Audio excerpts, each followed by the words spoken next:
ভাৰ্গৱ জ্যোতি দাসৰ এটি সুন্দৰ কবিতা আবৃত্তি কৰিব লৈছোঁ।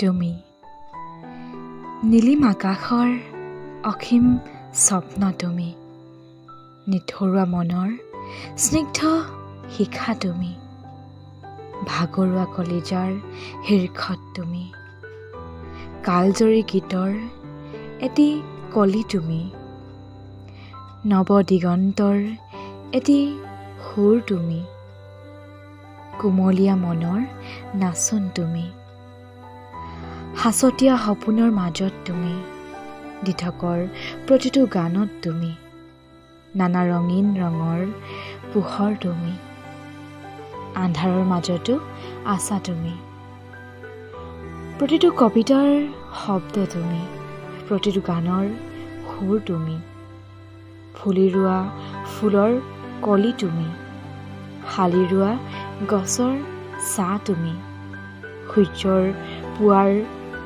কিৰণ, তুমি সন্ধিয়াৰ নিৰিবিলি জোন, তুমি বৰষুণৰ টোপালৰ মাজত, তুমি শীতৰ কুঁৱলীৰ মাজতো, তুমি। ধন্যবাদ।